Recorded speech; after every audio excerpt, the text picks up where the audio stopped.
Well, they hope it means anyway that only a very, very, very select few know exactly what happens inside as the vote happens. And shortly, we will actually hear the order that sets all this in motion. Extra omnis. It's Latin for everybody out. Yeah, everybody out. I mean, this place will be in lockdown, and that is when those big wooden doors to the Sistine Chapel, they are sealed shut. They are expected to hold their first vote tonight. And in the last 75 years, the longest conclave lasted 4 days.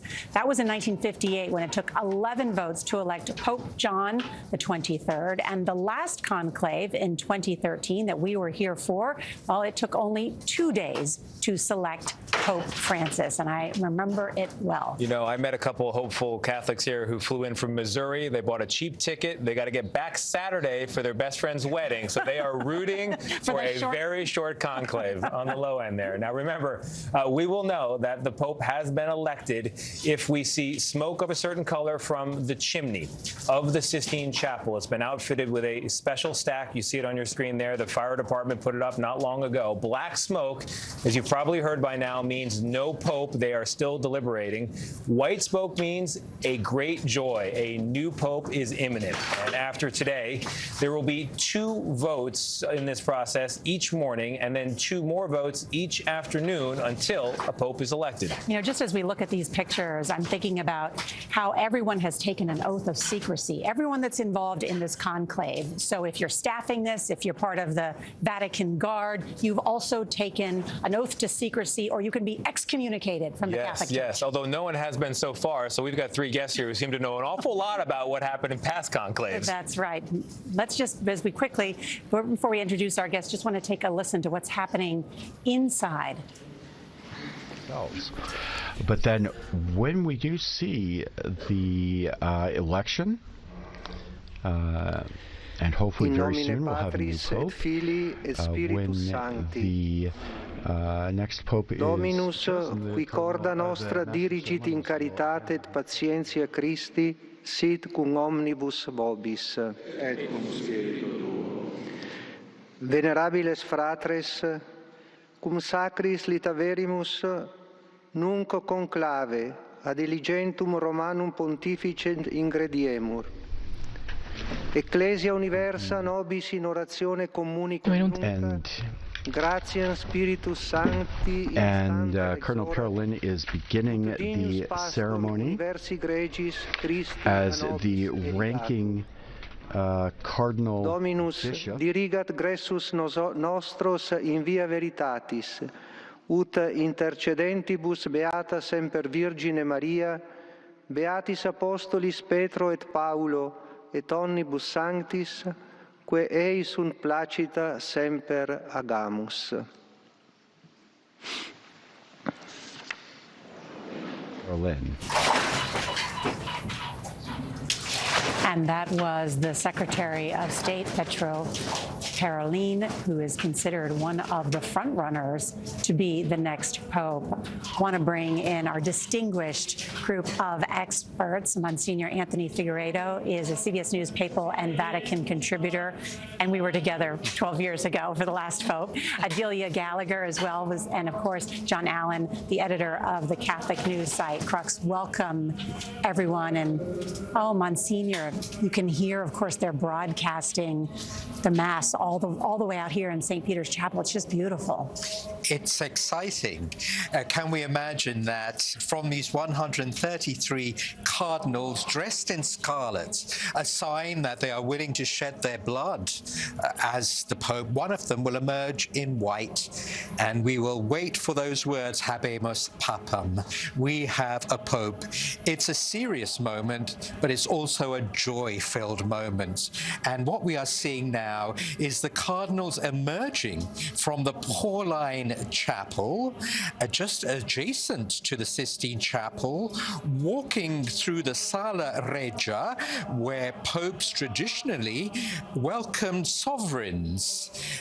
flanked by Swiss guards and entering the Great Sistine Chapel with invoking all the saints from the east and the west.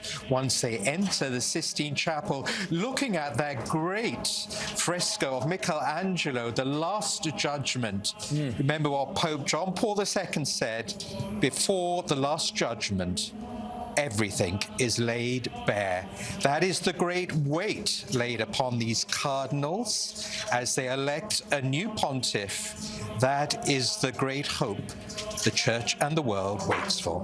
Although, Monsignor, as we see this procession unfold, part of the work of this morning before they're in the chapel is to call in the Holy Spirit. The idea being that the Holy Spirit already knows who the next pope is, and it's their job in that room to figure out what the Holy Spirit wants them to vote for. And that's why they take that oath, and that's also why they reflect that one final time before the Last Judgment, that fresco on the wall.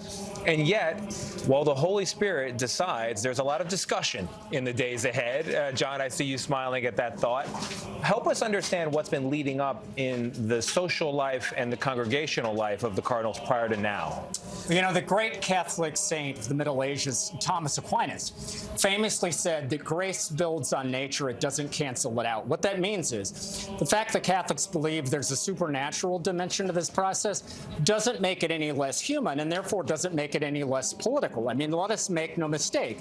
There is a great deal of political sausage being ground, and there has been ever since April 21st, when the news of Pope Francis's death broke over Rome and the world.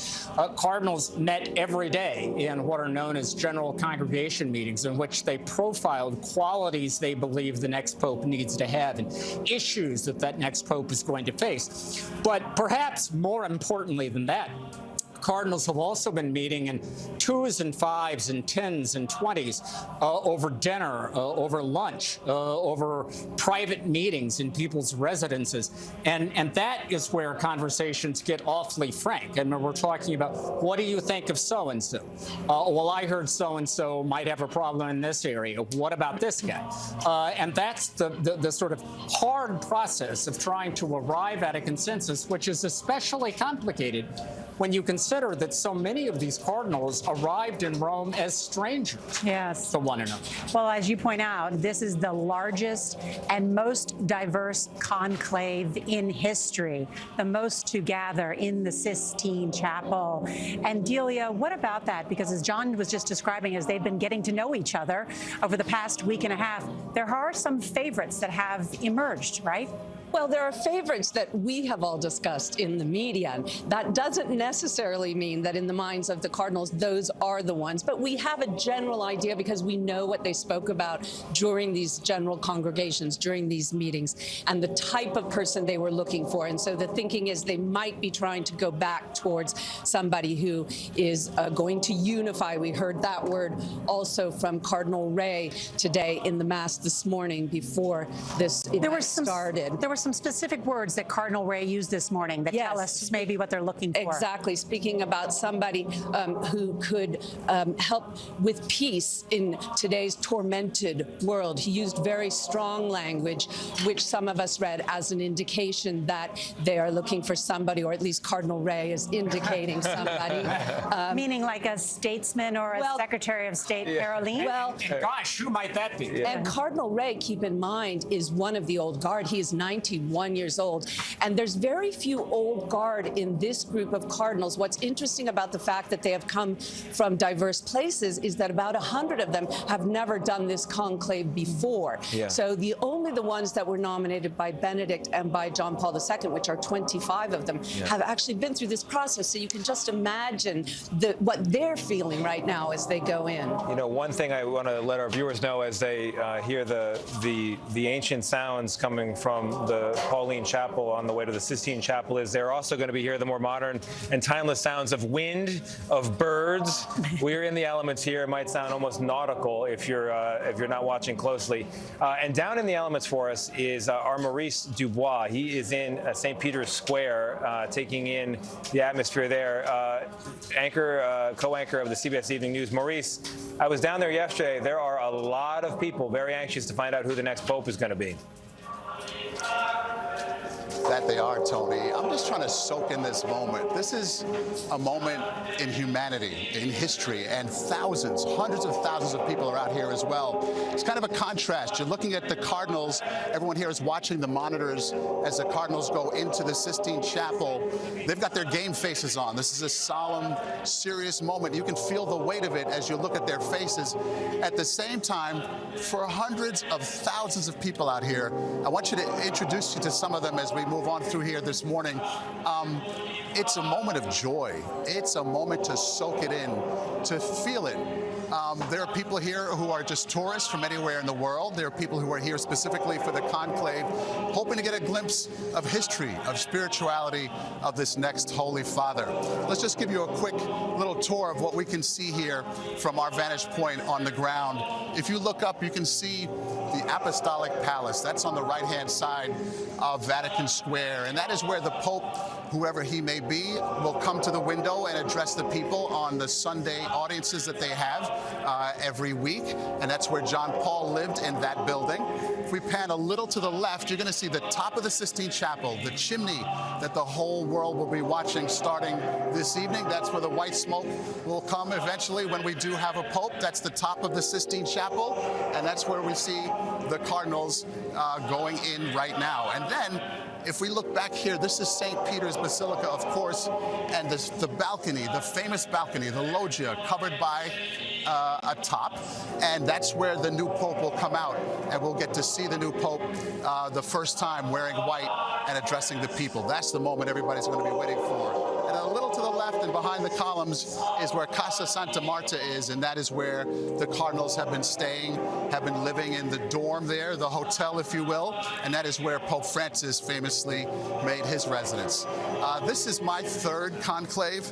I was here when Cardinal Ratzinger became Pope Benedict XVI, and of course, when Jorge Mario Bergoglio became Pope Francis. It is a moment unlike any other on the calendar. It is a goosebump-inducing, spine-tingling kind of thing. Whatever faith you may be, it's something we're looking forward to, and we can hardly wait for it to get underway, guys. All right, Maurice Dubois, thank you. And as we watch these Cardinals enter the Sistine Chapel, which has existed since the 15th century, they are, what you hear is the Litany of the Saints. And once these Litany of Saints and invocations are completed, we will hear from the celebrant. And I think it's a moment, Delia, to point out just a little bit of what we're seeing and their vestments. Well, one thing that might be interesting to note is not all of them are dressed in red. So you will notice some of the cardinals, who are called patriarchs, are in black, actually, and that they are Eastern Catholic patriarchs, cardinals, that follow, they are part of the Catholic Church, follow the Pope. I believe we have one from Ethiopia. We have Cyril Malabar, which is in India. So you will see some cardinals not dressed in the red attire.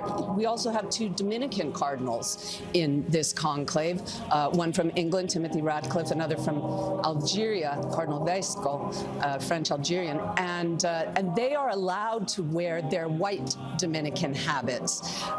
So we'll see. We'll look out for that if underneath. And Monsignor, is that also a reminder about Pope Francis's legacy, about reaching out to the peripheries and the number of cardinals that he appointed? Absolutely. Pope Francis has appointed 108 of these cardinals. That's an enormous number, many of them very young. That's really interesting too. There's one of the cardinals who I believe is 45 years old. Wow. A number of them are, under 60. I think 15 of them are under 60 years of age. And so that makes this conclave like no other. And just to remind ourselves that the last three pontiffs who appeared on that balcony behind us, Delia and Tony and Nora, I'm getting so excited here, were all surprises. Yeah. Yes. We have to hold that in mind. It may not be the Secretary of State. And that, Monsignor, is such an important point, because we keep saying 108 of these cardinals appointed by Francis, and people then assume, well, they must be sympathetic to a continuation of his papacy. But that's not necessarily the case, is it? I see you nodding your head, Delia. No, absolutely. I think that goes even more so when we talk about the Secretary of State, because if you imagine that, and a number of these men were working in Vatican offices under Pope Francis. So they were obviously doing what Pope Francis wanted, but it remains to be seen whether or not or how much they really subscribed to the Pope's way of doing things. And of course, that would be seen in another pontificate. There is the classic Italian saying, Tony, that you always follow a fat pope with a thin one. Okay. Which means that you don't simply photocopy the previous pope. You elect somebody who is his own man. The pendulum swings. And I think we can expect that. On the other hand, it probably is, we're saying, sometimes front runners do win. I mean, in 2005, I think we all thought, heading into that conclave, that Cardinal Joseph Ratzinger, who had been the right-hand man, the intellectual architect of the papacy of John Paul II, was, if not the front runner, certainly one of them, and he did, in fact, win. In 1963, Paul Montini, who was elected as Paul VI, was considered the front runner of that conclave. So while surprises are possible, sometimes the surprise is the guy you thought actually does step out of that balcony. Well, but then the surprises don't end there, because as I recall, when Francis was elected, emerged as Pope, there were some who thought he was going to be a more conservative Pope in his teaching and views, and he surprised people. So you don't know who's going to emerge, and then the person who emerges, you are never quite sure. Sometimes the office changes the man. How they're going to bear the burden. You have to factor that in as well. And part of the reason is, and Monsignor, if you could let people know here, we're looking at the tables that have been prearranged for the cardinals, if I have this right, and before them is a piece of paper where they will cast their ballot. On it, it says, "I elect as Supreme Pontiff." And then there's also a book of Gospels there. Do I have that correct? Absolutely. So what's going to happen now is that the cardinals, after finishing the Litany of Saints, are going to sing the Veni Creator Spiritus, invoking the help of the Holy Spirit. There's a beautiful line in that. Let your light enlighten every one of our thoughts. That plays a big part for us as Roman Catholics, the Holy Spirit who descends and can change what has gone on up to this moment. All those meetings, the Holy Spirit can really change minds. So after that, one of the cardinals is going to call the other cardinals forward to place their hand on the book of the Gospels and to swear an oath. To swear an oath that they are going to keep to the rules of electing a new pontiff, that if elected a new pontiff, they will promise to guard the temporal and spiritual affairs of the Church, and also everything that happens in this conclave will be kept a complete secret. And they have given up their cell phones, right? Yeah. They Can you believe it? And their tablets. Yeah. And after this moment, they will be in total lockdown.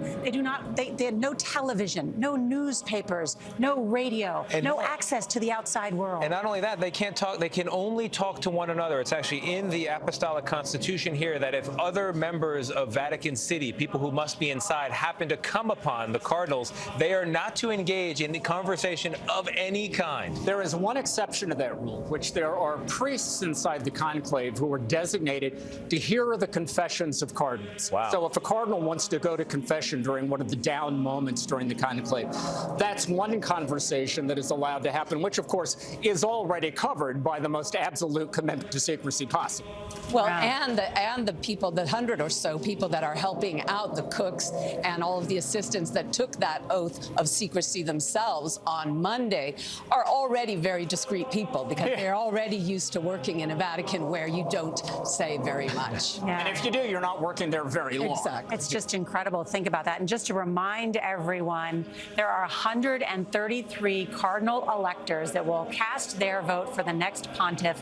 The ballot's right there on those desks. And take a look at the geographical makeup. This is extraordinary. 52 are from Europe, including 17 from Italy. That is the largest single block.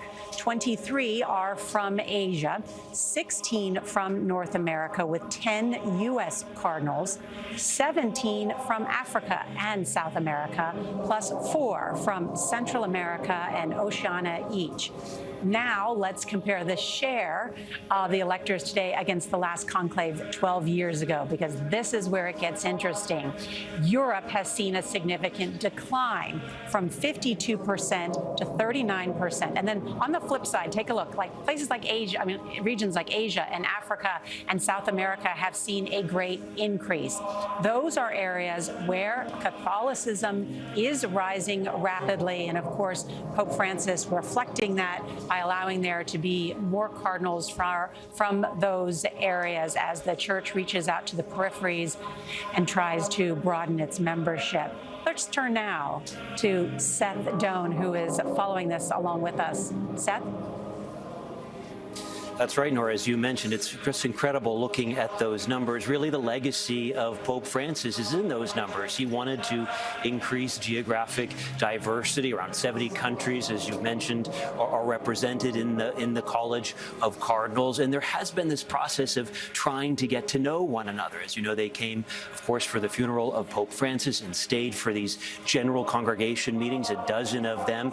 And we reporters have been running around after them, trying to get a little glimpse of what they might be discussing. I spoke with one cardinal from Algeria yesterday. I said, are names being mentioned? He said, no names. Maybe not in those meetings, but of course, as has been explained to us, names are coming up in the periphery of those meetings as people get a chance to get to know each other and as people get a chance to pull a cardinal aside and ask questions. Lots done over glasses of wine, perhaps, and steaming bowls of pasta, as it has been described to me. But just one other reflection as I watch these cardinals here in the Sistine Chapel, it is such a solemn moment. And I'm reminded of the times that I've been into the Sistine Chapel as a tourist and also as a journalist, doing the Sistine story in the Sistine Chapel choir, going in there with this wonderful figure, this man they call the Clavigero, the guy who has all of the keys to the Vatican museums, and he got the key to the Sistine Chapel.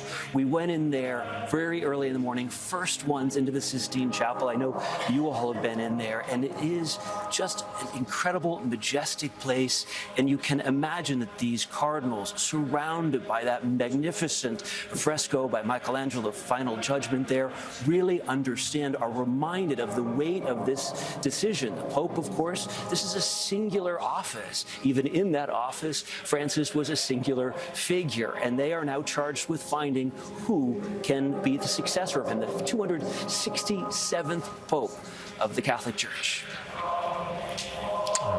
Seth Doan, words well said and well received. What's so remarkable, in part, about what we are witnessing is that it is essentially unchanged, going back 2,000 years, and the rituals themselves, what we're seeing in the conclave, essentially unchanged for 800 years. And there are just so few things in our life that we touch that go back that far and that are still with us and shaping us today. And in fact, on that note, let's listen in to a little bit of this ancient ritual. Veni Creator Spiritus.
Oremus.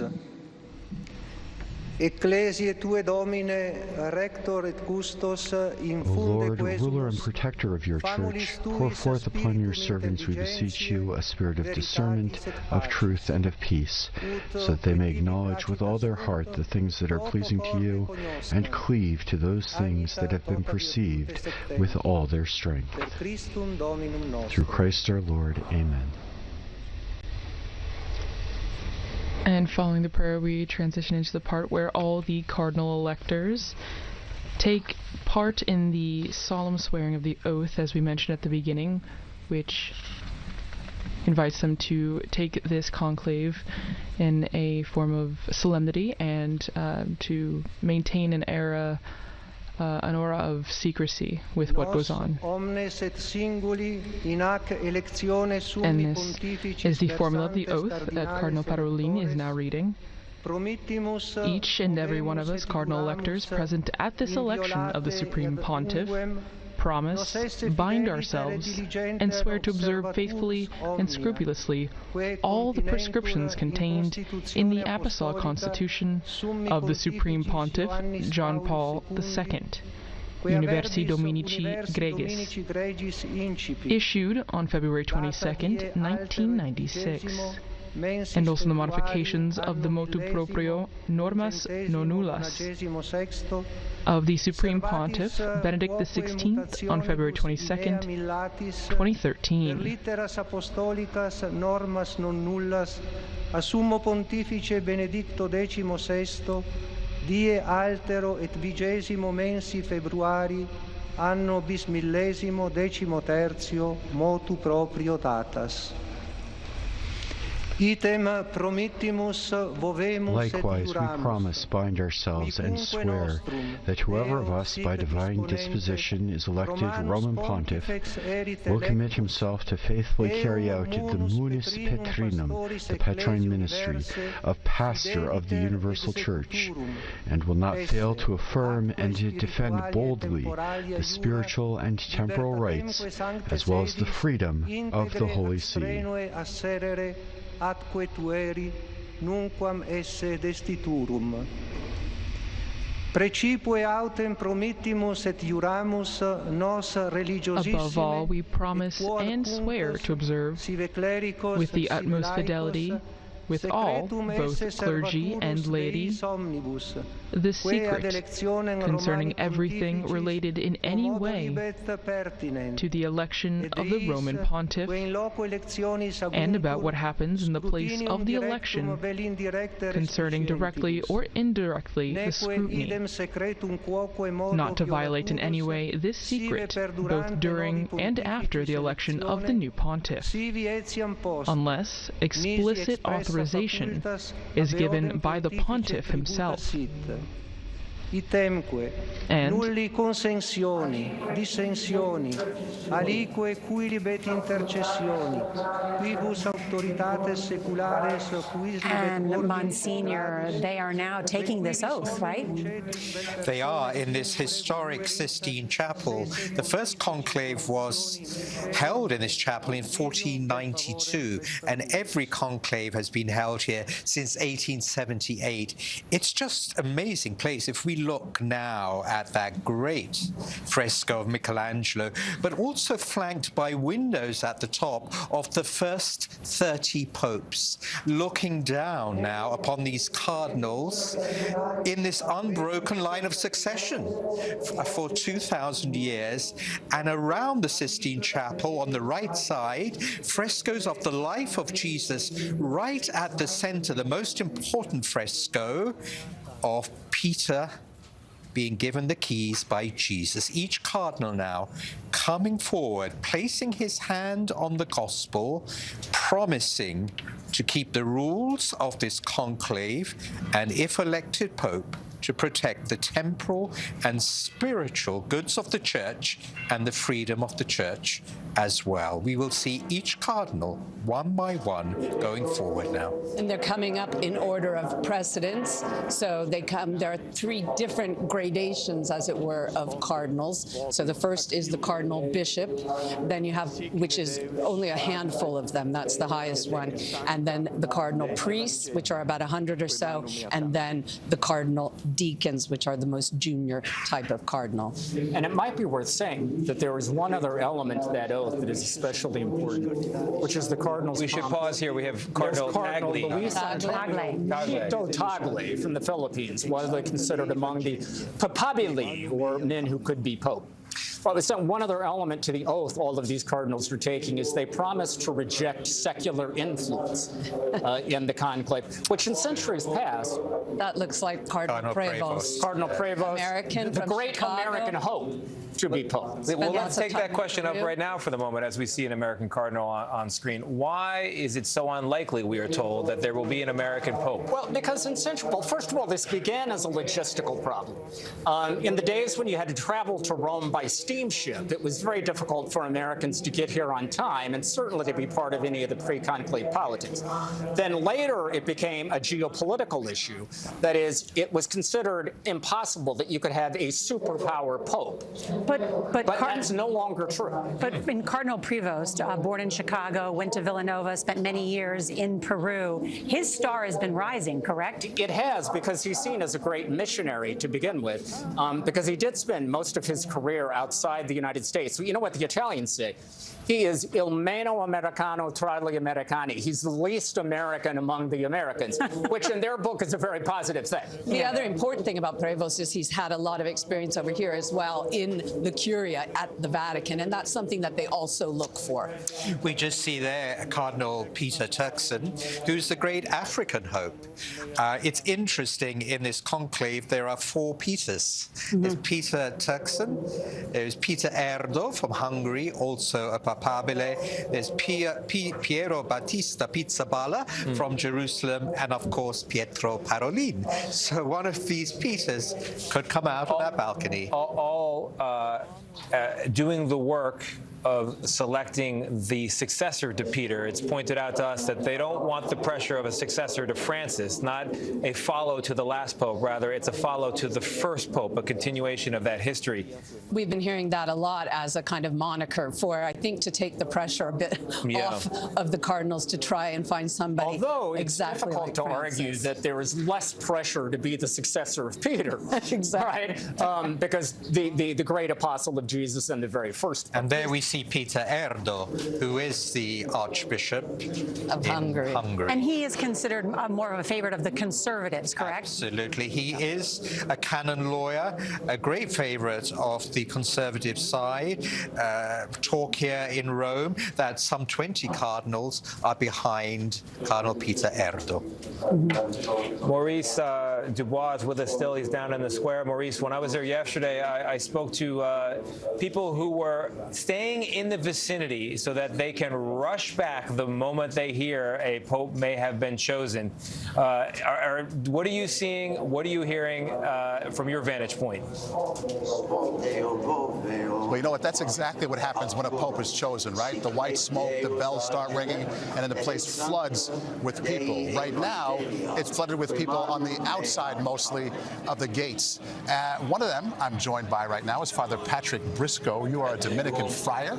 You're from the New York area. You're a journalist. Before we get to the whole moment here, let's just describe what you do as a Dominican friar. What's your point of view? What's your vantage point? Well, my task in the life of the church is really preaching. That's our charism, what we call our special mission. Anytime, anywhere? Anytime, anywhere. Street on the streets, but on the web. This is the new Areopagus we talk about, the new marketplace, the new public square of the exchange of ideas. So I host a podcast with a couple friars, and then I'm the editor of our Sunday Visitor at National Catholic Magazine. And people can see your work there and widely. So let's talk about the church. itself in America? There are some 53 million Catholics, right? The mission is to obviously grow that or not erode. What are your thoughts on who the next pope should be for that to happen? Or the type of person that should be for that to happen? It's an incredible question, because when you start thinking about the influence that the Church in the United States has, it's very disproportionate to our actual population. The Catholics in the United States make up about 7% of Catholics in the world, which is not so much. But we know that it's Catholics in the U.S. that contribute substantially to the finances of the Vatican, to the Holy See, and to the world's important humanitarian projects. And that represents a kind of outside voice. And there are many concerns that come along with that. Of course, one is the concern for increased transparency when it comes to Vatican finances, for accountability to resolve the ongoing clerical sexual abuse crisis. But underneath, and even more important than those things, I think, for Catholics in the United States, is a call for a pope who would be very evangelical, who would have a kind of spirit, a charisma to go out to the world, to continue to build up the life of the Church, to engage those Catholics that have fallen away, that are disengaged, and to really reach out to people and bring them in. So we're talking another Francis, or go in a different direction, shall we say? I think it will be impossible to get away from the Pope's kind of style. I mean, whoever succeeds him will have to have that kind of sense of energy, but it'll probably be mixed with, as the cardinals have been talking about, greater clarity and a little bit more theological precision. One more thought. What are you feeling here with this show of humanity? There are thousands upon thousands of people in this vicinity right now. What's it like? How do you describe it? I'm just grinning from ear to ear, because it's so beautiful to see how diverse the Church actually is. The whole world is on display here. I saw a little flag from Slovenia as I was walking in, and I thought, well, there's not a Slovenian contender, but there are people here very excited to represent themselves, and you see it all throughout the square. Right, you bet. Father, thank you. Really appreciate your insight. And guys, as we send it back to you, literally people from everywhere here, people on a pilgrimage, people who just happen to be on vacation, people trying to soak in this moment, and we're here to share it with them. Maurice Dubois, thank you. And as we are seeing each of these cardinal electors individually take the oath in Latin, promising, vowing, and swearing, saying, "So help me God," in this particular moment. And as you can see, some people may recognize Cardinal Dolan there of New York. Let's listen for a moment as he makes his and takes his oath. Cardinales Dolan, spondio, lovio, ac juro, sic me Deus adjuvit et haec sancta Dei Evangelia quae manu mea tango. Language, Tim Dolan sounds like Tim Dolan. even in, yes. Well, go ahead, Delia. Yes. I mentioned that Cardinal Harvey, another American, is just coming up after this cardinal who has a long service over here in the Pope's household. He's a reserved American. Not a lot of Americans probably know him, because I think most of his life has been spent over here. And he's now at the Basilica of St. Paul outside the walls. This is Cardinal Harvey. 27 years, we said that Cardinal Harvey was the second most photographed man in the world, because he served as the head of John Paul's papal household. So whenever John Paul appeared in public, Harvey was just to his right. So there are countless millions of photographs in which he appears. As we watch this, though, I can't help but wondering what's going through the minds of each of these men. We always say in America that every senator looks in the mirror and sees a president. They are human, after all. Do they not look in the mirror this morning and see a future pope?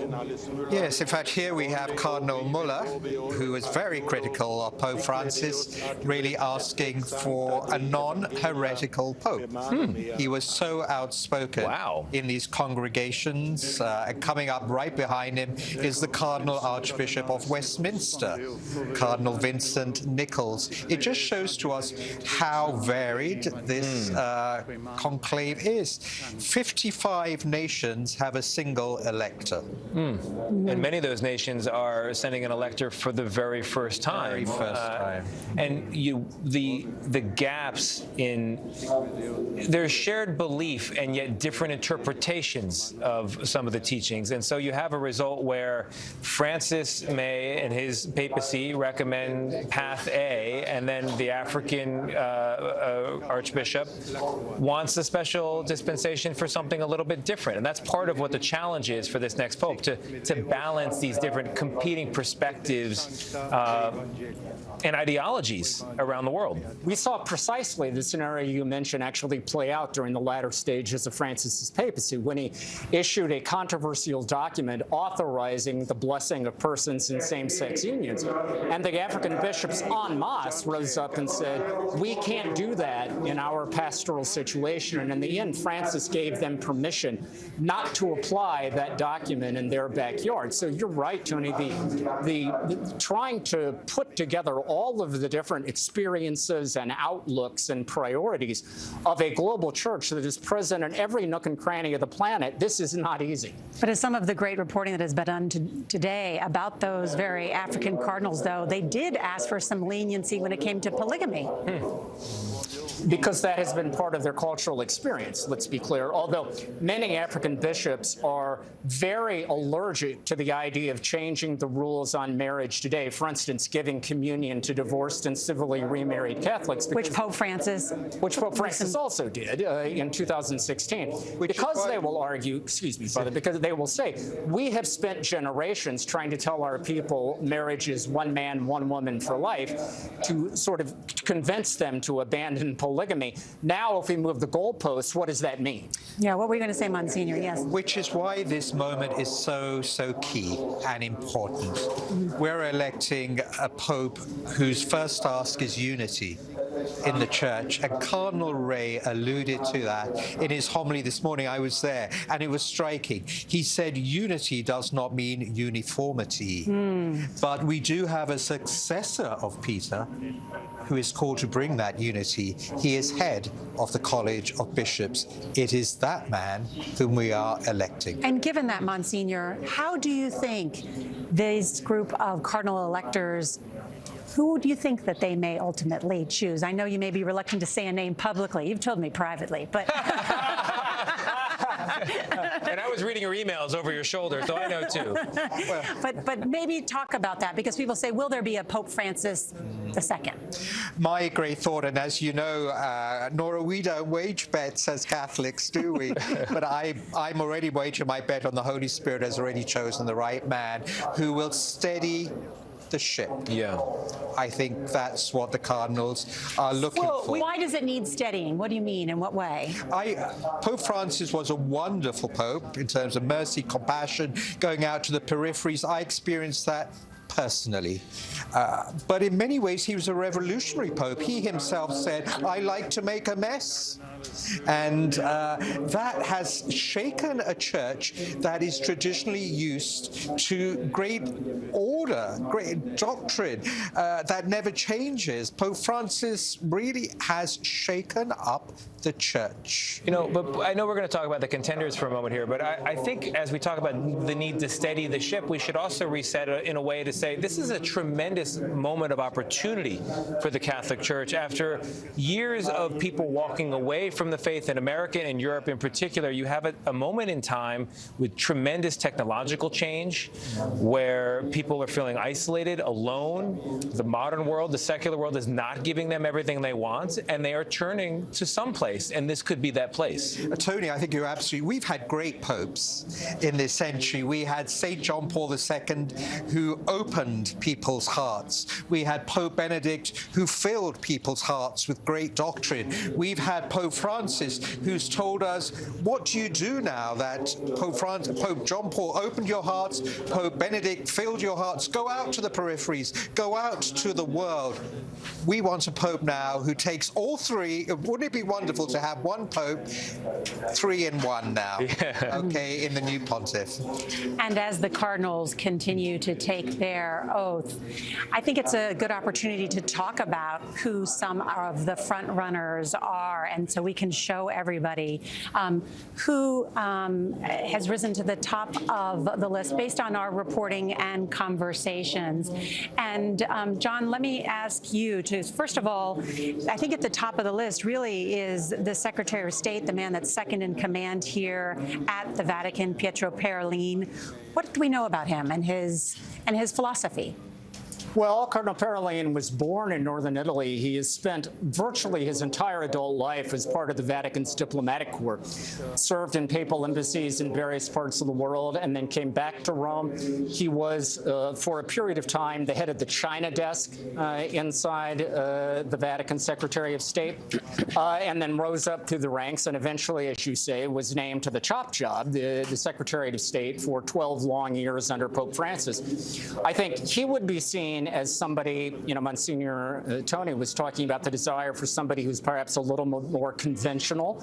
That certainly would fit Cardinal Parolin's profile. He would be seen as a safe pair of hands. I think the one knock on Cardinal Parolin is that if you were going to hold a charisma contest among these cardinal electors, I don't think he would be in your top 10.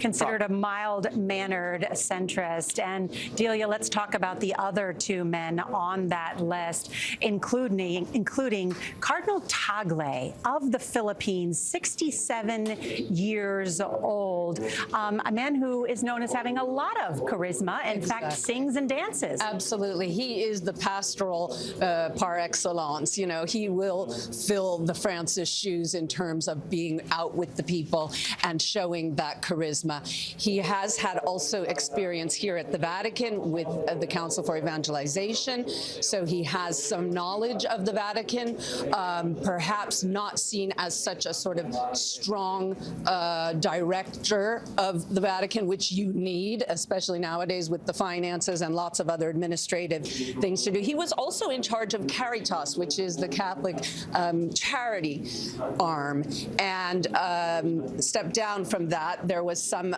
turbulence in that, not necessarily due to him, but he did step down from that. Was he asked to step down from that role? Yes, he was asked to step down from that role, but again, it's unclear exactly what his role in that was. There were a number of heads that were asked to step down there. The Philippines is roughly 80% Catholic.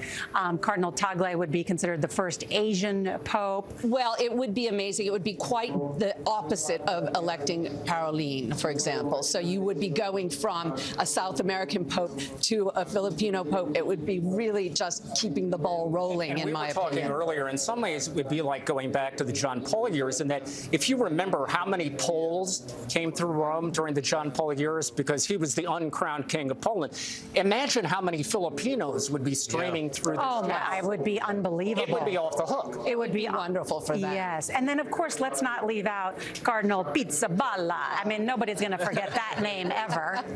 Obviously an Italian. Yeah. But one of these incredible posts, he is the Latin Patriarch of Jerusalem, and he has been heavily involved in what has been happening in Gaza post-October 7th. Cardinal Pizzaballa really is the dark horse.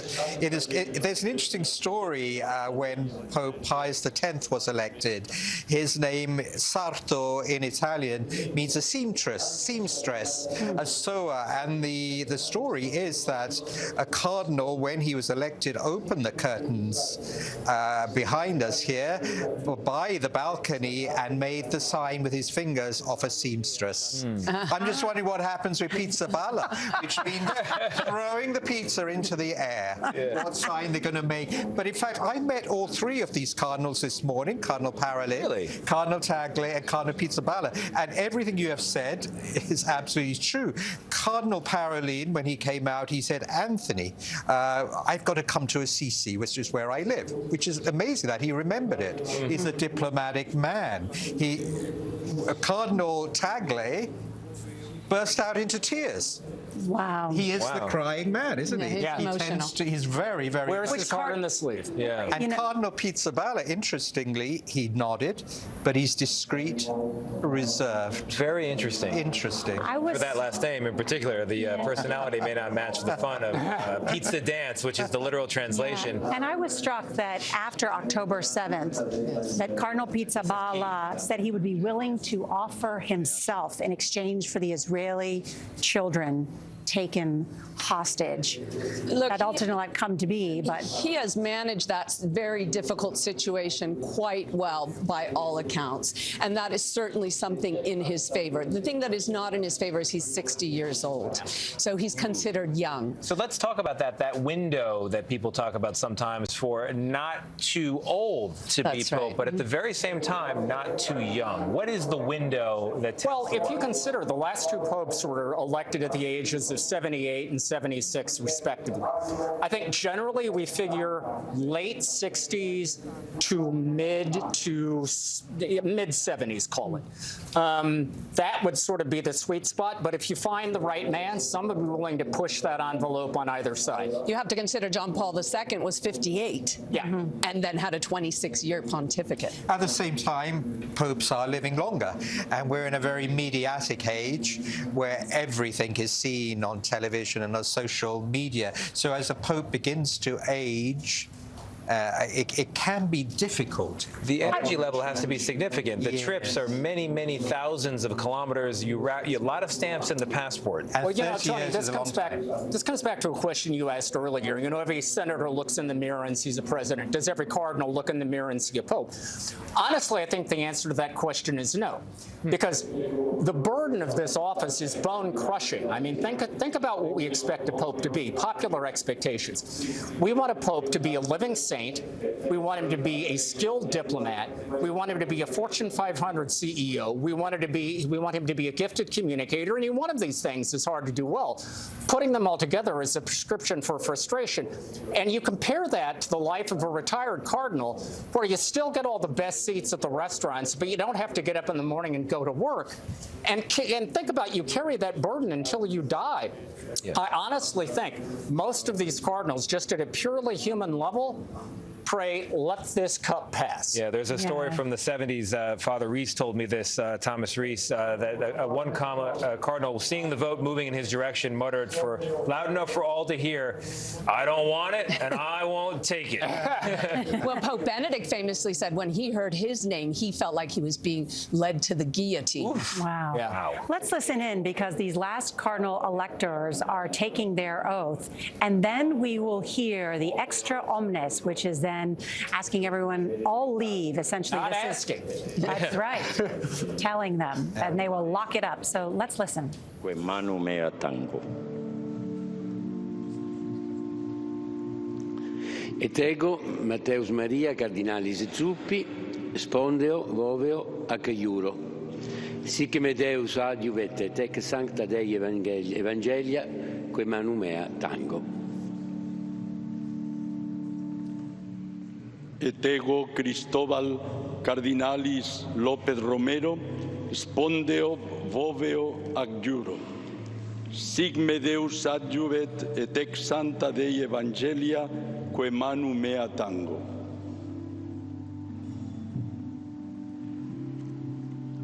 Et ego Antonius Cardinalis Cambanda, spondeo voveo ac iuro. Sic me Deus adiuvet, Hic sancta Dei Evangelia. Then it looks like David. Well, there are cardinals that are still coming up to take their oath, and I believe we are seeing one of the other cardinals, David of the Philippines, who's this is Wilton Gregory. Oh yes, of course. Yes, from Washington D.C. Yes, Wilton Gregory. Well regarded in the United States, and it's a good time to ask, you know, how many of these popes, how many of these popes, how many of these cardinals, yeah, they're all popefuls in some regard, how well do they know each other? Well, as opposed to years past, not particularly well at all. But there's synods and there are occasions where they meet. But Francis had fewer than other popes, right? So Francis did not call together the cardinals on a regular basis, which is sotto voce one of things you have heard some of these cardinals saying is that no matter what happens in the future, we need to be able to come together more often to avoid precisely this scenario that we're coming together as a group of strangers. As we see here is Cardinal Aveline, who is from Marseille. Yes. And it is said that this is Pope Francis. He is Pope Francis's choice, a man very much in the mold of the good Pope, Pope John the 23rd. In part because there are many migrants that come through Marseille, yes. But also because he just looks like John the 23rd, a frumpy little roly-poly guy, but with a smile that just lights up a room. We are about 75 cardinals in. We've got people taking a close count here, which means we still have a ways to go here in the individual oaths before that all-important moment of maximum drama, extra omnis, all out. We can take a moment, if we want to look at the other popefuls, some of the other names that have been mentioned, I think, is people are very curious about who this conclave may elect as the 267th Pope, and whether, ideological difference, and I don't know if you want to mention any of the additional people that have risen to the top, Delia. Well, our Borelius I see there from Sweden, who's interesting because he is a convert from Lutheranism. I mean, he is in a country and from a country which does not have a lot of Catholic members, and the Pope took a trip there. They were good friends, and seems like he would be a very congenial pick, very much liked amongst the European cardinals that know him.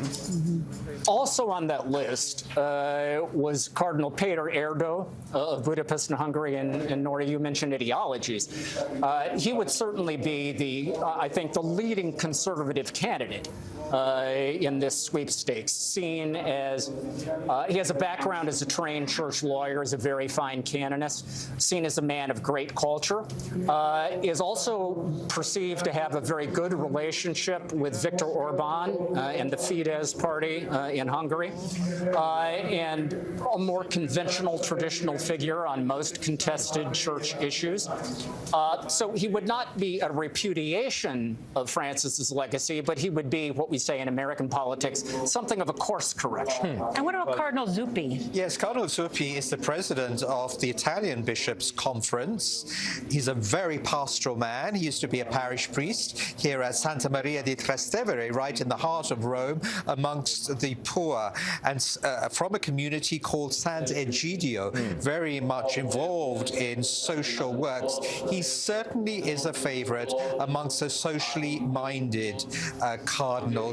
As we see the tall cardinal coming up, he is Cardinal Piero Battista Pizzaballa, coming forward in just three, another one of those who is certainly papabile. I guess it's probably a good thing that if he becomes Pope, he will pick a new name. Yes, Pizzaballa, not the person there, but 2, 3, 4, the tall with the goatee there. So just to catch some of our viewers up on, say 500 years of papal history, we had about 450 years of Italians, then we had a Pole, then we had a German, most recently an Argentine. As we can see from this list of contenders, we could go back to an Italian, or there's a very good chance there's a whole new direction for the church.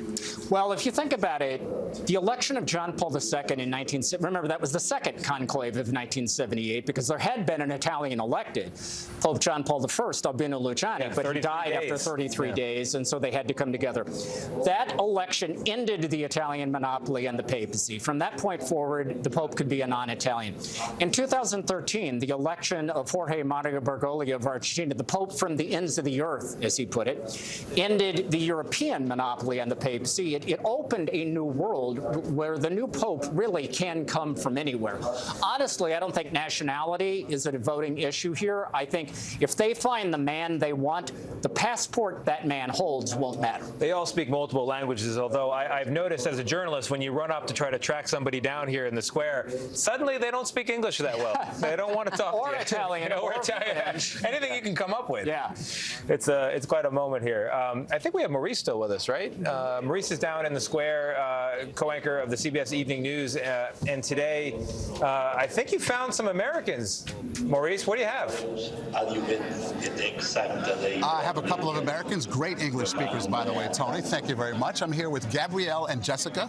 Thank you for coming to talk with us. You guys just met. It turns out you were on vacation here in Europe, and you had to be here. You're from San Antonio, and you're from New York City. First of all, where do you get a job that you can just like ditch work and come here and spend this kind of time? What do you do for a living? So I'm a firefighter, so I work for the San Antonio Fire Department. Okay, so get someone to cover for you. Yes, work a few shifts. How about you, Jess? I am self-employed. I do valuation work and financial advisory for a hospital's health system. Okay, so super important for you to be here. Why? For me, I was born and raised Catholic, and this is a once-in-a-lifetime opportunity to be able to come for the conclave. So I was in Amsterdam, supposed to fly back on Friday, but I extended for another week, and I'm really excited to be here. Let's hope it doesn't go more than a week, right? Let's hope not. What about you? You ditched your plans too. Sure. Well, I extended them. I was in Belgium visiting a friend for Easter and extended this day and added Rome. I leave tomorrow, so I probably won't see the white smoke, but just any part of it was exciting. And I'm sending lots of video to my nieces and nephews. So what are you hoping for and dreaming for and really wanting in the next Pope?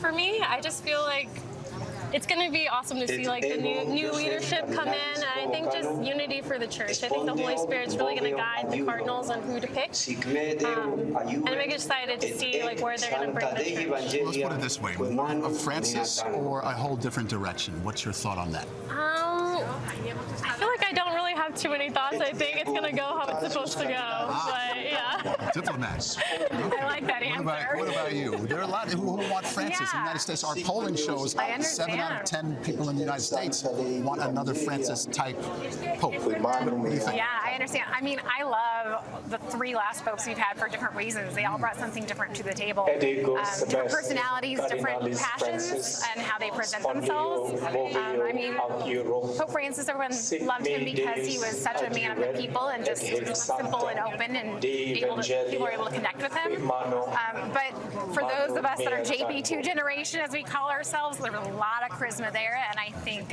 Pope Benedict also, like, they all were amazing in different ways. So I'm just excited for whatever the Holy Spirit brings us. Whatever divine inspiration we can get. One more thing here. You all were able to get inside the square, right? That's not an easy thing to pull off. What's the secret? How do you get that ticket? How does that work? So there's no tickets for this, but you got to get here early. Today it's not too much. I mean, it's the first boat. Tomorrow there will be 4 boats. Smoke will come in the afternoon and in the evening. So you want to be here early. So it might happen tomorrow, might happen Friday. We'll see. What do you imagine you're going to feel when that smoke does come? I don't know. I think it's going to be something I remember for the rest of my life. Something I'm going to be able to tell like my kids, my grandkids in the future. I'm excited. I've seen it a couple times. It's unlike anything else. It really is. Yeah. Jessica, Gabrielle, thank you so much. Really appreciate your thoughts. You are 2 of thousands of people here filling the area around St. Peter's Square and starting to fill St. Peter's Square up as well. Maurice, I love that conversation with those Americans. I spoke to many American Catholics who had made their way here yesterday. I told you earlier about the young men from Missouri who booked the cheapest possible flight to Venice and then rented the cheapest possible car, a Fiat, drove 6 hours here, and are hoping for a quick conclave so they can get back to their friend's wedding on Saturday. And I can understand why, because there's nothing like it to be part of a global event. I mean, Rome in of itself is just fantastic. Although, Nora, there was another couple I met that were here. They were on a pilgrimage. They're going to see the Colosseum tomorrow, and I said, well, you're going to cancel those plans if it looks like there's going to be a new pope. The woman said, yes, we are, and the man said, no, I really want to see the Colosseum. We came all this way.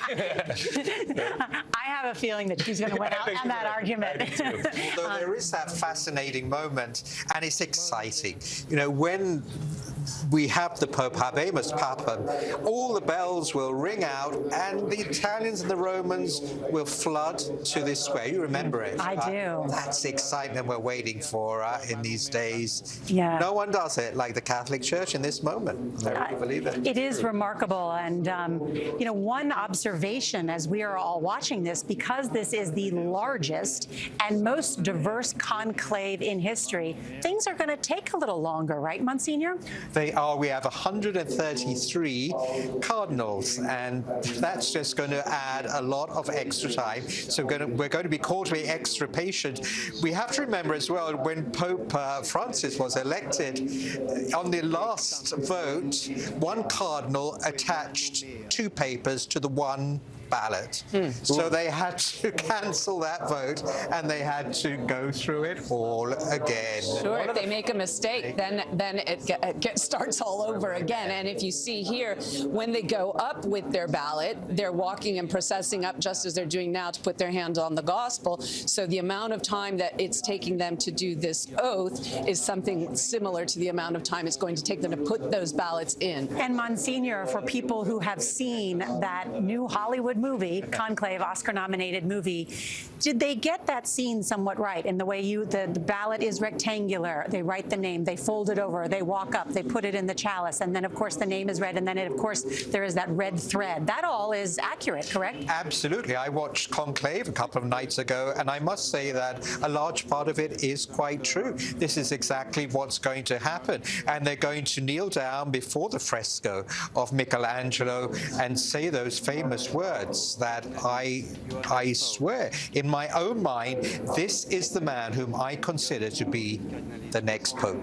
It's an ominous task. You know, and Americans will be familiar from the last election of an American politician for president, the conversation around election security. Well, they take it very seriously here at the Vatican, not only with the oath of secrecy, of course, but with the 2 sets of scrutineers selected in advance. There's 3 gentlemen who review the votes, and then 3 more who double-check that review the votes. The revisers, The revisers. There's the scrutineers, the revisers, and then every cardinal also is allowed to keep a running tally at his desk as these names are being called out. So there is not going to be any doubt whatsoever as to what the vote total was at the end of this process. They literally read it out 3 times. So first person reads it out, second person reads it out, third person reads it out and puts it onto the needle and the thread and writes it down. One thing to understand is that all of that takes time. You know, we imagine in the conclave that there's all this charged political debate going on. No, inside the Sistine Chapel itself, virtually the entire time that the cardinals are inside is given over to the ritual of the balloting. Each ballot takes about an hour and a half, and with this extraordinary number of electors, it'll probably even take a little longer. So they sit the whole time? They don't stand up and most of them will tell you that while that's going on, they're sitting reading their breviary. That's a book of prayers that clergy have, or praying a rosary, or doing. The one thing we know they're not doing is checking Instagram, because their devices have all been confiscated. I believe the kids call it raw dogging it if you're going to go through a long period of time with no electronic device. Right. Well, they're of a certain age, so they might be used to I just wanted to, the cardinal we just saw come up with the black covering over his head is the cardinal from Melbourne, just 45 years old. The youngest. Isn't that incredible? The youngest. Imagine if he were elected pope. You know, we have been talking about this centuries-long tradition of the conclave to choose the pope, and our Seth Doan recently visited the site of the first conclave. And Seth, what was that like? Nora, it was interesting. I drove up to the town of Viterbo, about an hour and 15 minutes from Rome earlier in the week, to see where that first conclave was back in the 1200s. That's where we get that word conclave, conclave, from the Latin there, with the key, because they had to lock the cardinals into the palace of the popes there to make a decision.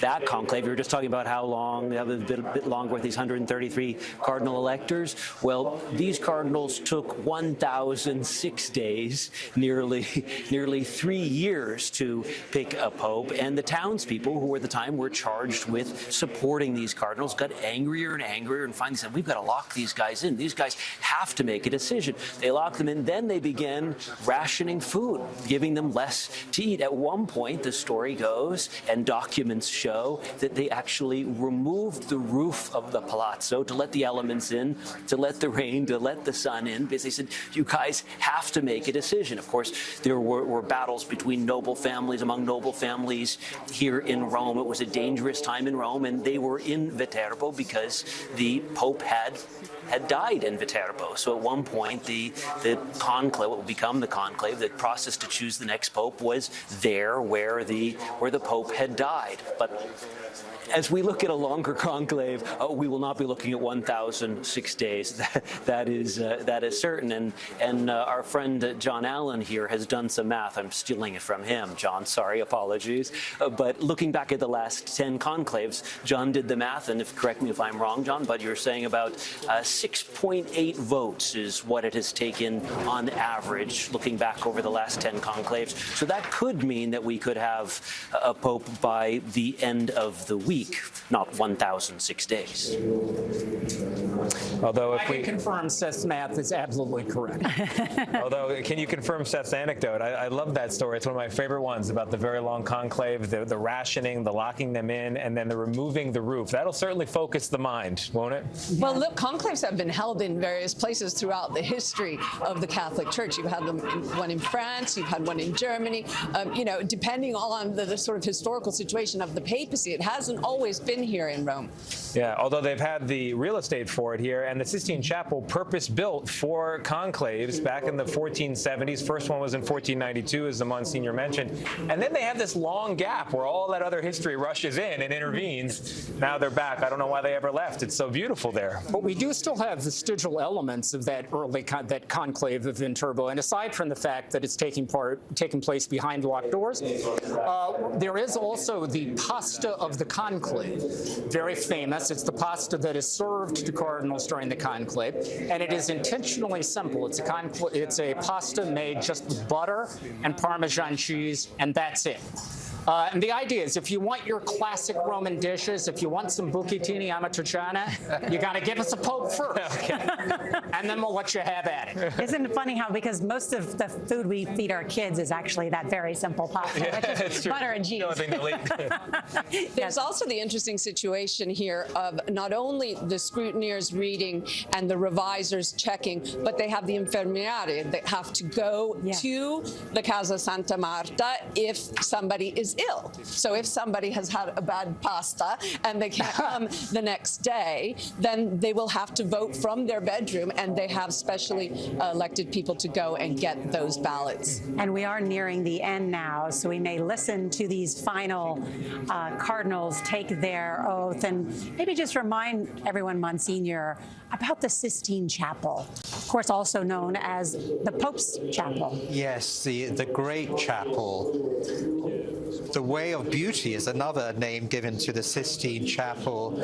Just those beautiful windows with the first 30 popes looking down now upon these cardinals so that a new pope emerges. It is a sign that there is an unbroken tradition, flanked by scenes from the life of Jesus at the very center. Jesus, who gives Peter the keys. This is what this conclave is all about. Cardinal Ray said that this morning. Who are we going to place these keys? In whose hands are we going to place these keys? And as we end now, these cardinals, the cardinal from St. Mary Major, just coming forward, he's very young, 52 years old. And where Francis is buried. Yes. Just behind him is Timothy Radcliffe, the Dominican. We were talking earlier about what cardinals might wear, and you'll see that he is in a white habit. He was a former head of the Dominican order, former master of the Dominican order, made cardinal by Pope Francis. And then bringing up the rear, you'll see the Syro-Malabar Catholic from India in black. And let's just listen in. Et ego, Fabius Cardinalis Baggio, spondeo, voveo, acciuro, sic me Deus adiuvet, et ec sancte Dei Evangelia que manu mea tango. Et ego, Georgium Cardinalis Cuvacad, spondeo, voveo, acciuro, sic me Deus advet et ec sancta Dei Evangelia que manu mea tango.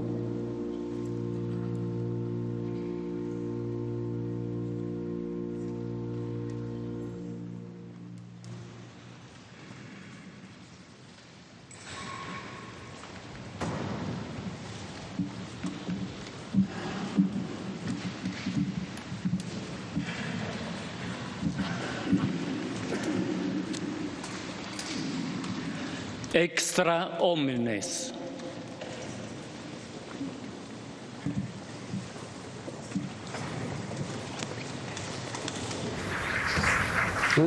Who's clapping there? And there you hear that extra omnes, and the clapping is from people in the square, in St. Peter's Square, because they're watching on those large television screens, and translated in Latin. Here we they're go. saying, John, everybody out. And here they go. They are walking out. Which is not quite true, because in fact 2 will remain in the chapel now. We will have Cardinal Cantalamessa, who is 90 years old. He used to be the papal preacher. He will now give a spiritual reflection to the 133 electors. The final marching orders, we could say, and Archbishop Ravelli, the master of ceremonies, will remain with him. And once that finishes, it really will be extra omnes. What an important spiritual job there, that final reflection for the room. I suppose he hasn't shared a copy of his remarks with the press? Well, Cantalamessa is a historic man who gives often Lenten retreats and preaches to the papal household, preaches at the Vatican. So he is well capable of giving this talk. He is very well respected, a Franciscan who has a lot of experience in giving these kind of reflections at such an important time. What happens now, John? Well, so as Monsignor Tony said, the cardinals are now going to hear this reflection from Father Cantalamessa. Footnote, his name means sing the Mass in Italian, member of the Capuchin Order. And then when that happens, then they will begin, the actual nuts and bolts of the conclave begins. Of course, tonight, they will have their first ballot, and this is really the first show of strength. I mean, up to this point, it's all been speculation and hypothesis. This is really the first moment where it gets real. And let's talk about that, because this first vote matters, right? It gives a sense of where the cardinals are, what they're thinking. It's really interesting. Pope Francis actually described it as a courtesy vote. Interestingly enough, in some ways, the cardinals do vote for their friends, maybe a cardinal whom they admire, but some strong candidates do begin to emerge. In 2005, when Pope Benedict was elected, the first round, he received 48 votes, and he always remained top of the list. In the 2013 election, Pope Francis received 26 votes. The only one that beat him was 30 votes. After extra omnes, Monsignor, here we go. The doors are closed. Extra omnes. Wow. Everyone out.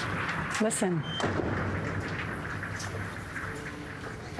And people in the square are applauding because they know this means we are one step closer to having a new pope.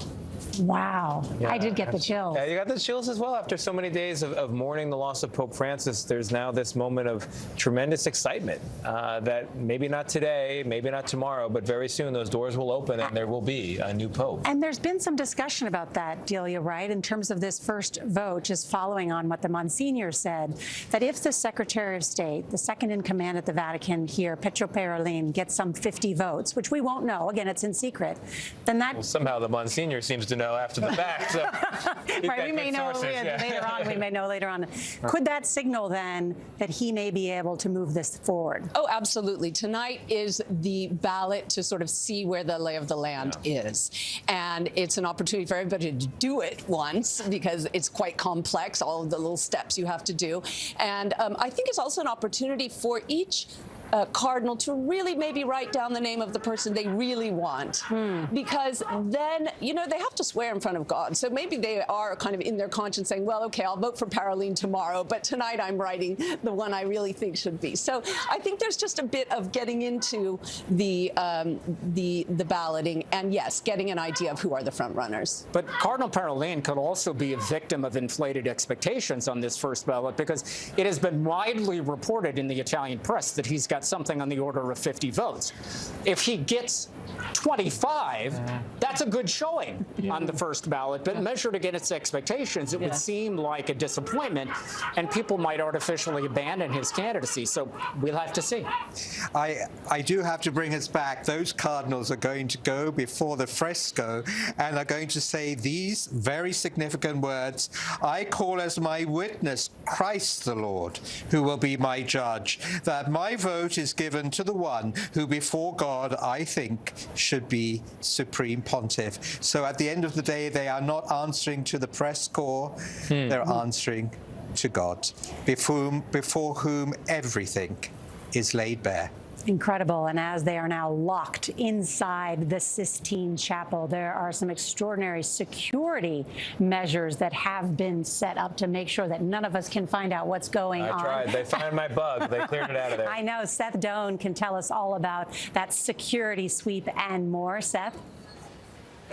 That's right, Nora. The idea here is that we all learn at the same moment, of course, with that smoke, who has been selected Pope. But doing that in a digital age is indeed very difficult. Today, there is anti-drone technology. There's a sort of digital shield that's been put around the Sistine Chapel. Around the Vatican, there are 80 doors sealed with lead. Of course, you mentioned that the cardinals are not allowed to have their cell phones. If you go and try to place a phone call around there, probably chances are you won't be able to, because there are so many different jamming technologies to try to prevent this world's greatest secret from getting out. As you mentioned, we're expecting one vote tonight, and then the cardinals will be together. They'll have a moment to reflect, have a moment to discuss. That's when so much of this interesting work happens, because the voting itself is there in the conclave. But keeping it all secret is essential, and that's why we saw all those Vatican employees taking that oath of secrecy, cooks and cleaners, people who might just so happen to hear something. Well, it's vital that it's kept secret. Oh, it's amazing. And on the note of secrecy, Seth, that report reminds me, and John, you mentioned the food, the pasta of the conclave. They keep it simple. I've also read, according to our partners at the BBC, that there are also limitations on the type of food in order to protect the security of the proceedings. So certain chickens that might have a cavity where something could be slipped, or ravioli where instead of cheese you have a message. This is the level of detail that we're getting into. Well, extraordinary measures are taken to protect the secrecy of the conclave. And really, this is not about a fetish for secrecy. It's about protecting the independence of the cardinals to make the choice that they believe before God, as Monsignor has reminded us, of the man they believe should be elected. And it's not like this is an abstract fear that has no basis in reality. I mean, as recently as the early 20th century, secular powers claimed the right to exercise a veto. That is, to be able to swoop in and say, no, you may not elect Cardinal so-and-so. That's why it's in the oath that the cardinals take this time, among other things, that they will reject any attempt by secular powers. So it's about preserving their freedom. Yeah, and you know, on that point, you remind me to mention to our viewers that the Vatican City is a 108-acre floating independent nation in the middle of modern Rome. It has its own post office, it has its own banking system, its own set of passports, it even has its own army. We keep seeing the beautiful shots of the chapel guarding the chapel, the Swiss guards, a tradition that goes back to the 1500s. Yes. They were considered the most ferocious militiamen of that era. And so the Pope at the time said, bring me them, but make sure they're Roman Catholic baptized. And they were, and the tradition still holds. Yeah, they have a more defensive role today than they did in the 16th century. But yes, the Vatican is a sovereign state, and another thing cardinals swear to is to protect the sovereignty of the Holy See should they be elected as Pope, and that is to protect its independence. The idea, what makes the papacy so unique is that it is a voice of conscience on the global stage that has no national interest. It's not subordinate to any other national interest, and it doesn't have its own. There's no national economy in the Vatican to speak of. You know, there's no spy service here. The Vatican is worried about troop movements and telemetries and those kinds of things. The Pope, because of that sovereignty, is free, and we heard Cardinal Ray say it today, that people expect the Church to defend those fundamental humanitarian and spiritual values that are so badly needed in this world. The Pope is in a unique position to speak to that precisely because of that sovereignty. Yeah, that's so key. That's so key. It's been about 100 years now that they've had that sovereignty. And of course, during World War II, Rome was occupied by Hitler, by the Nazis. But Hitler, for whatever reason, decided not to enter Vatican City, and it was able to maintain that independence. And as you can just see, the sun is at our back right now. It's 5:50 p.m. here, so it is encroaching on dinner time for many of these cardinals as they're going to place their first vote. And of course, we will be waiting to find out if there is black smoke or white smoke. But let's first check in with Maurice Dubois, who is in St. Peter's Square. Maurice? this scene. So. Hey there, Nora. I am with Kelsey and Paul and 5 of their 6 kids. 6. Oh my gosh, God bless you guys. How did you get them on the plane? We cut out TV for about 2 months. Yeah. And then they had no rules when they stepped on the plane. Really? I'm sure the other travelers love that. Right? Your little guy is with your dad, right? And sleeping peacefully. So what are your thoughts? You have a 2-week vacation that just coincided with this. That's pretty divine. What are your thoughts on the process, the next Pope? What are you feeling right now? Well, we've been praying a lot for it. It's a pretty incredible process. It's an incredible time to be here. We're Catholic and we're here to see a lot of the churches and do a lot of the things. It's just all ramped up now. Right. I think I mentioned you're from Lafayette, Indiana. What kind of Pope are you hoping for, praying for at this moment? Is it another Francis, like 7 out of 10 American Catholics in our polling seem to want, or is it something else? You know, Bishop Barron was recently interviewed, and he's had a really good answer to this, and he just said, I really want a holy man who proclaims the gospel proudly and boldly. I think that's what the church needs. That's what we need as people. And there's going to be new problems arising and new issues that the Pope has to respond to that we aren't even aware of now. But I think that if his focus is on proclaiming the gospel and loving the Lord, that's all going to take care of itself. What do you think about the last dozen years in the church? I don't know. I think they've been good. I think that I've seen the church grow. I've been astounded by the number of new Catholics. I feel like all the new reports are the church is growing in France, and the church is growing in the United States, and the church is growing in England. And I think all of that's exciting, and it's just a good time to be a Catholic. Yeah, the data shows about 53 million Catholics in the United States, about the same as it was a dozen years ago. So that's steady. The percentage is a little lower as the population has overall increased. But all that said, what do you imagine it would take to grow the Catholic Church in the United States from Rome? How would that affect growing the Church in the United States? We're looking at the start of the Christian faith right here, the tomb of St. Peter. It takes Jesus Christ and to learn and become a follower of Jesus Christ, and that's what grows the faith, is to proclaim the Gospels and live as we're taught to live through the life of Jesus and the saints. Okay, pretty straightforward. All right, Kelsey and Paul. Sorry, I keep forgetting. Thank you guys so much. And good luck with the kids. Thank you. I don't know how many Ubers you need to take to get back to the hotel. A lot of walking. But a lot of walking. Thanks you guys so much. All right, guys, we'll send it back to you. Yeah, good luck with the kids indeed. Maurice, thank you very much. That family there that he introduced us to, I think is such a reminder about what this is all about and the tremendous moment of opportunity I mentioned earlier for the church. One of my favorite remarks from Pope Francis, the late Pope Francis, is when he compared the church to a field hospital after battle. And it raises the question, well, what are the wounds? And the wounds are the elements of secular life, the ways in which people in their daily life have found a hunger, something missing, something lacking. Whoever this next Pope is has an opportunity, Monsignor, I think, to speak to that hungry heart.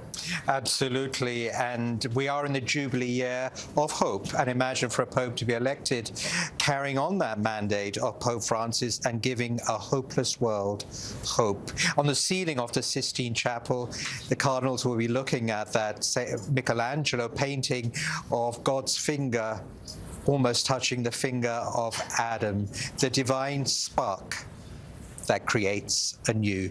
That's what makes this election, these hours, so exciting. So watch this space. Delia, the church is at a crossroads. Yeah, it's just an unpredictable moment, really, even compared to the last 2 conclaves, I find.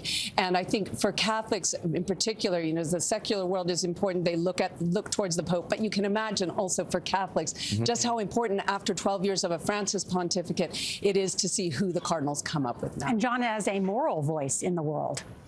Well, that's the thing. We're not just electing the head of the Catholic Church, although we certainly are. But there's a sense in which the Pope also speaks on behalf of followers of other Christian faiths, followers of religions, all people of conscience. I mean, as Tony was saying, there is a sense in which the papacy is an absolutely singular voice on the global stage, and you feel its absence when it's not there. We saw under Pope Francis what happens when a Pope knows how to pick up that megaphone and use it to good effect. And the question now is, who is going to come next? Who's going to be handed that megaphone next? And what ends is that man going to put it to? That is the drama of the moment, and it's what makes this such an absolutely fascinating exercise. Because he talked about so much publicly and in our interview with him, too, about not having a hardened heart, how the church is for everyone. Todos, todos, todos, as Pope Francis said. You're absolutely right, Nora. And he carried on what Pope St. John Paul II said, open wide the doors to Christ, don't close them. Pope Francis built bridges. And as we just saw in that image, a seagull by the chimney, the holy skull appears again. And there are a lot of seagulls at dusk now. Yeah, they really are. You've heard them. They're absolutely beautiful. There's nothing like being at Rome for this incredible occasion. Yeah, it's such a beautiful time of the day, and such a beautiful event is underway. And the hope in people's eyes as you walk through the streets of Rome right now, and the avenues and the little lanes surrounding Vatican City, it is very, very special. It is indeed. So the conclave has begun. And as soon as we see smoke, black or white, we'll come back on the air to bring you the news. Our coverage of the Papal Conclave continues on CBS News 24/7, your local news, and on tonight's CBS Evening News. This has been a CBS News special report. For Tony DeCopel and our entire Rome crew, I'm Nora O'Donnell. Thank you for joining us.